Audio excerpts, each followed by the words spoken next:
이것은 기록된 주님의 말씀입니다. 오늘 우리에게 주신 말씀을 통해서 다시 불러주시는 이름이라는 제목으로 하나님의 말씀 선포하겠습니다. 지난 토요일 묵상 말씀인 60장 말씀부터요, 이사야 선지자는 계속해서 회복의 메시지를 선포하고 있는 것을 우리가 확인할 수 있습니다.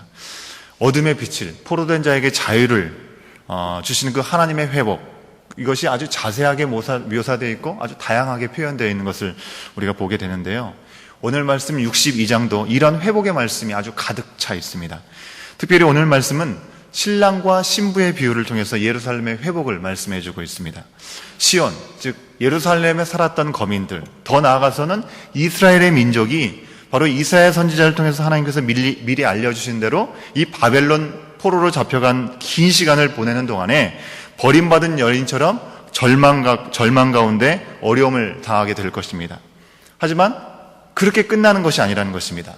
오늘 이 말씀에서 이사야가 전하려고 하는 그 말씀은요, 버림받고 내버려둠을 당하는 절망에 관한 것이 아니기 때문에 그렇습니다. 오히려 오늘 1절 말씀에서 우리에게 얘기해 주듯이 하나님이 그들을 향해서 잠잠하시지도 않고 그들을 위해서 쉬지도 않으신다라고 우리에게 말씀해 주고 있기 때문입니다. 우리 1절 말씀 다시 한번 우리가 확인하면서 읽겠습니다.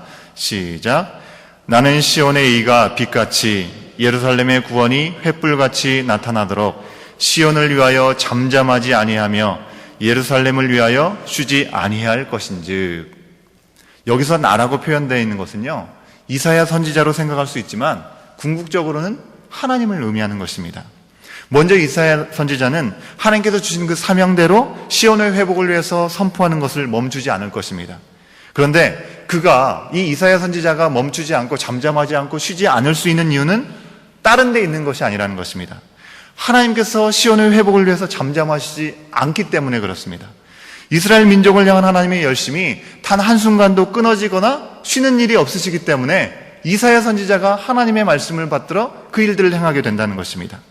이런 하나님의 열심 가운데 성취되는 하나님이 주시는 그 회복, 그것은 그저 아는 사람들만이 알고 느끼고 누리게 되는 회복이 아니라 어둠 속에서 마치 빛이 비춰지면 모든 곳에 빛이 퍼지는 것처럼 모든 사람들이 경험하게 되는, 모든 사람들이 알게 되는 회복이 될 것이라고 말씀하는 것입니다. 2절 말씀 우리가 다시 한번 확인해 볼게요. 2절입니다. 시작. 이방 나라들이 내 공의를, 뭇 왕이 다 내 영광을 볼 것이요 너는 여호와의 입으로 정하시를 새 이름으로 일컬음이 될 것이며.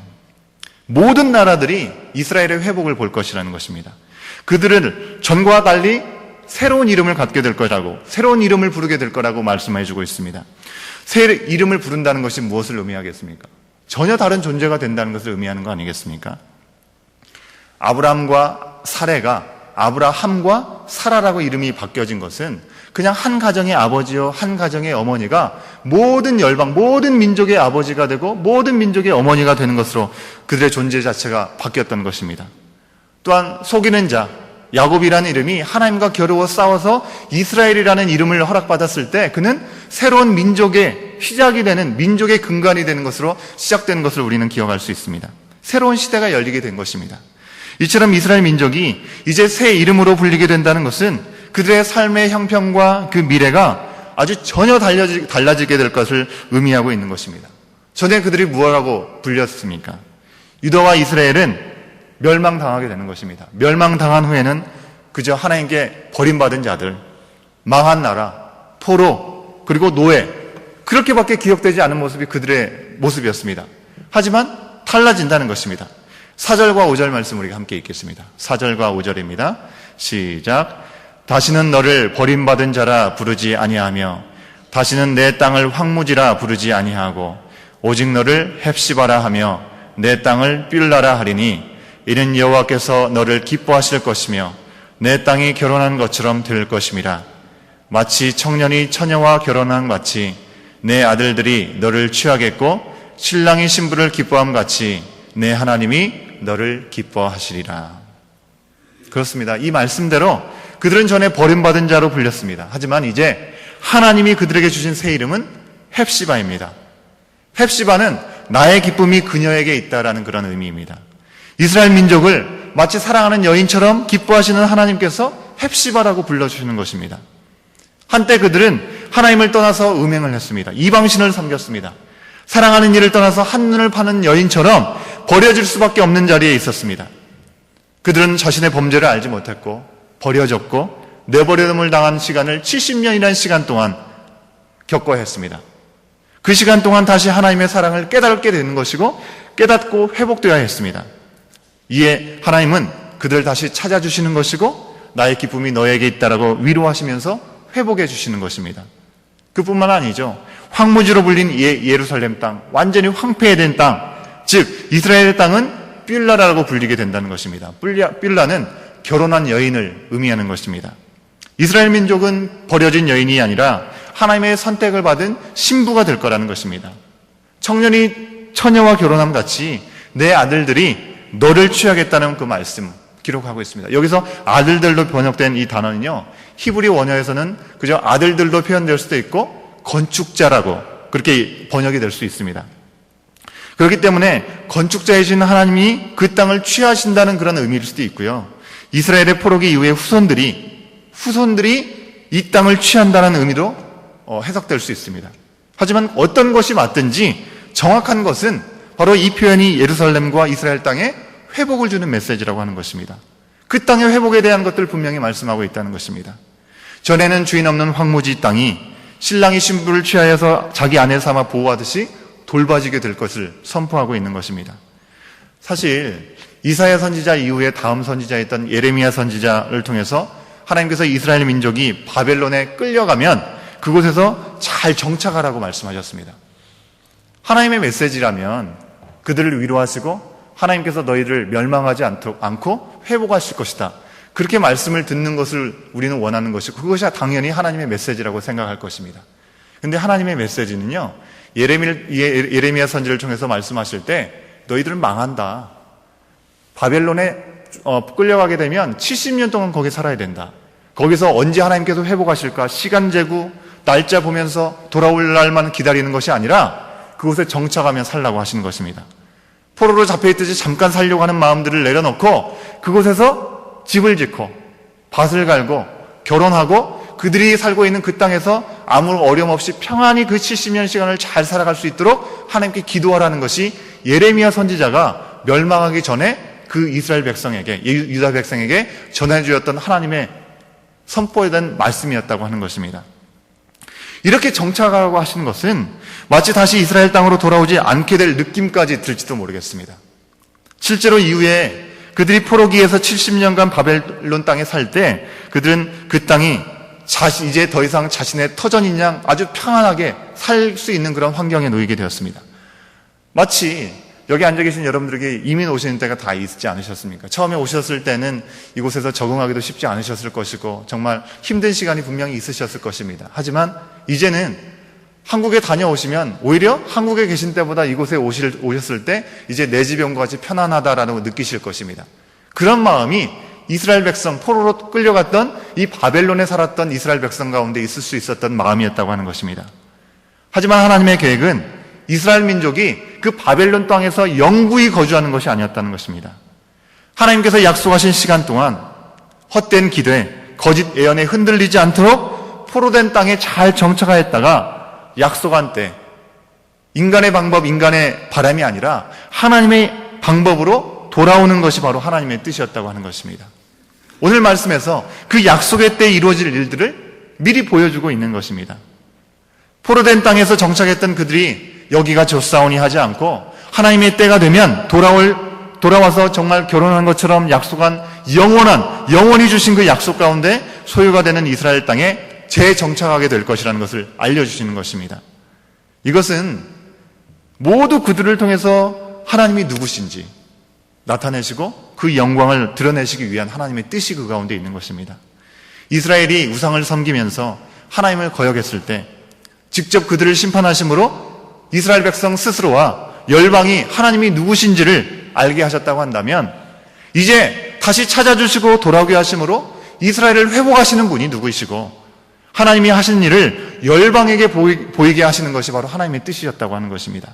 그래서 3절 말씀에서 다시 돌아오는 그들은 여호와의 손에 아름다운 면류관, 내 하나님의 손에 왕관이 될 것이라고 표현하고 있는 것을 우리가 확인할 수 있는 것이죠. 그런데 우리가 이 말씀의 표현에 주의를 기울일 필요가 있습니다. 그들이 면류관을 쓰는 것이 아니라 그들이 하나님의 면류관이 될 거라고 얘기하고 있기 때문에 그렇습니다. 면류관은요, 쓰는 사람에게 영광이 있는 것입니다. 그렇죠? 면류관 자체가 영광이 있지 않습니다. 이스라엘이 포로에서 돌아오고 회복되는 일, 그거 자체가 그들에게 영광되는 일이 아닙니다. 그저 이 회복을 통해서 정말 하나님이 참 하나님 되심을 이스라엘과 열방에 선포되게 될 것이고 알리게 될 것이기 때문에 하나님만이 이 영광을 받으실 분인 것입니다. 그래서 회복되는 이스라엘은 면류관을 쓰는 것이 아니라 그들이 하나님의 면류관이 될 것이라고 말씀하는 것이죠. 그들의 회복을 통해서 하나님이 이 땅의 참 왕이시고 이 땅의 참 신이심을 보이는 도구가 되기 때문에 그렇습니다. 하나님은 이스라엘을 다시 기뻐하시고 그 땅을 다시 다스림으로 영광을 받으실 것입니다. 이것이 잠시 이스라엘 향해서 하나님께서 잠잠하셨던 이유라고 하는 것입니다.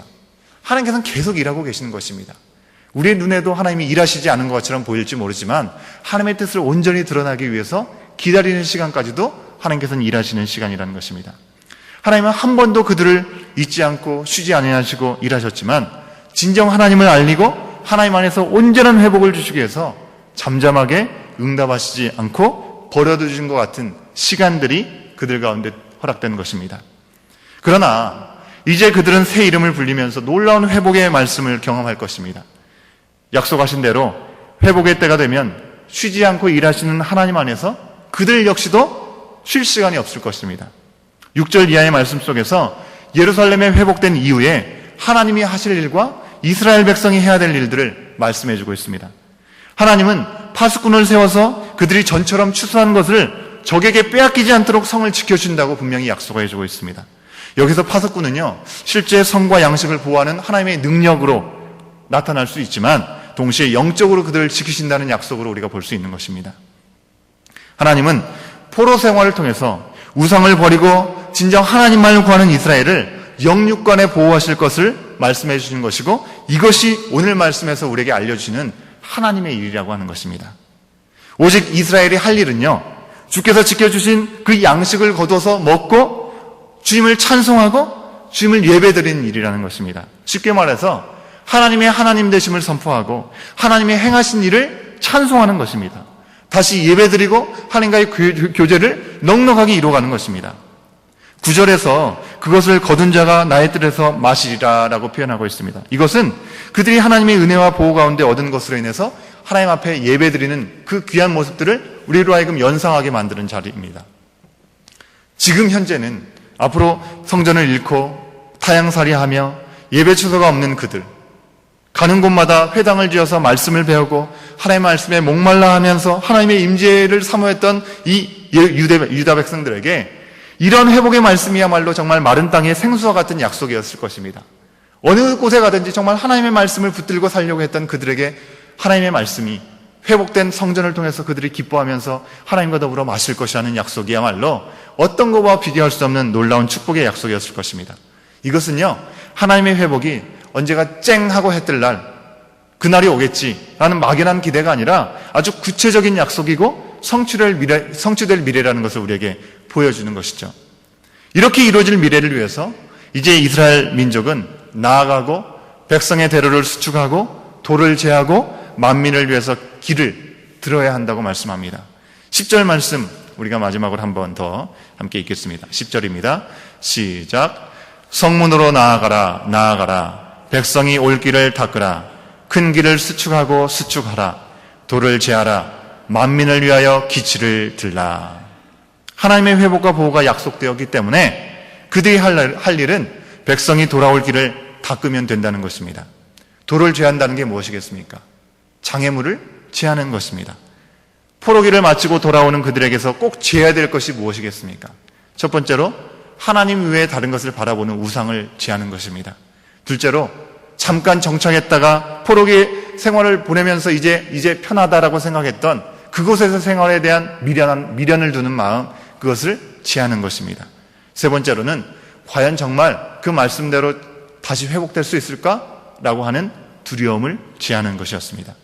이 모든 걸림돌을 제하고 하나님의 구원과 회복을 알리기 위해서 깃발을 들라고 말씀하고 있습니다. 이 회복은 바로 그들만을 위한 것이 아니라 하나님의 승리의 빛을 만방에 알려야 되기 때문에 그렇습니다. 하나님은 그들에게 이런 회복을 주시기 때문에 이제 그들에게 헵시바라, 뷸라라, 거룩한 백성이라, 여호와의 구속하신 자라, 찾음받은 자고 버리지 아니한 성읍이라고 불릴 수 있게 되는 것입니다. 지금 이스라엘에게 주신 이 회복의 약속은요, 포로기 이후에 이스라엘 백성을 향한 분명한 말씀입니다. 하지만 그들을 위한 말씀이기만 한 것이 아니라 나아가서 예수 그리스도 안에서 거듭난 모든 그리스도인에게도 동일하게 주시는 말씀, 약속이기도 하는 것입니다. 전에는 우리들도 마찬가지로 죄로 인해서 버려져야 될 존재였습니다. 잊혀져야 될 존재였습니다. 하지만 하나님께서 이제는 우리를 기뻐하신 자라고 말씀하시고 그리스도의 신부로서 연합한 자가 되었고 거룩한 백성, 찾음받은 우리가 새롭게 된 자로 불리게 될 수 있는 것은 예수 그리스도를 통해서 우리의 인생을 새롭게 하신 하나님의 은혜, 약속의 성취가 우리 가운데 허락되었기 때문이 아니겠습니까? 주 안에서 회복된 우리들은 하나님의 손의 면류관으로 하나님께서 영광 받으시게 합당한 도구들로 쓰임받고 선포되는 삶이 될 수 있어야 될 줄로 믿습니다. 그러기 위해서 10절 말씀처럼 우리는 내가 의지하는 우상들을, 내가 하나님보다 더 우선으로 생각하고 있는 그 무엇이 되든지 그 우상들을 제하해버리고 이 땅에서 내가 안정에 취하는 그 마음들 때문에 빼앗긴 모든 마음도 제하해야 됩니다. 하나님과의 온전한 교제가 이루어지는 그 영적인 회복, 하나님 나라를 살아가는 그 기쁨, 그것이 세상의 어떤 그 무엇과도 비교할 수 없는 복이라는 것을 우리가 믿고 하나님이 약속하신 그 미래에 대한 불신이나 두려움들을 제거해야 되는 것이죠. 이미 우리에게 구원을 약속해 주시고 우리를 지키시겠다고는 우리에게 허락하신 그 회복을 통해서 영광을 받으시고 하나님의 하나님 되심을 알리시겠다는 작정하신 그 하나님 안에서 더한 기쁨, 하나님의 신부가 되고 찾아 불러신 자임을 우리가 기억하면서 헵시바, 그리스도의 뿔나로서 이전의 바램들, 이전의 욕심들, 이전의 계획들을 좀 내려놓고 그리스도인이라는 새 이름답게 그리스도 안에서 그리스도를 통해서 그리스도를 위해서 살아가는 우리들이 다 되어야 될 줄로 믿습니다. 우리는 미약합니다. 우리가 미약할지라도 우리 안에 들어오신 예수 그리스도께서 우리를 그 손에 면류관 되게 하셔서 그 영광을 드러내시고 더 많은 이들을 하나님 앞에 돌아오게 하는 아주 작지만 하나님의 사람으로 서갈 수 있는 저와 여러분 우리의 모든 삶이 될 수 있기를 간절히 소원합니다. 기도하시겠습니다. 살아계셔서 오늘도 우리에게 말씀하신 아버지 하나님, 우리를 버리지 아니하시고 또한 쉬지 않으시는 그 열심 가운데 우리를 불러주신 그 은혜의 아버지 하나님을 바라봅니다. 우리가 주신 그 새 인생, 새 이름에 합당한 삶을 살아갈 수 있도록 인도하여 주시옵시고 이 땅에서 주님의 이름과 그 구원의 은혜를 선포하며 살아갈 수 있는 우리의 삶이 될 수 있도록 인도하여 주시옵소서.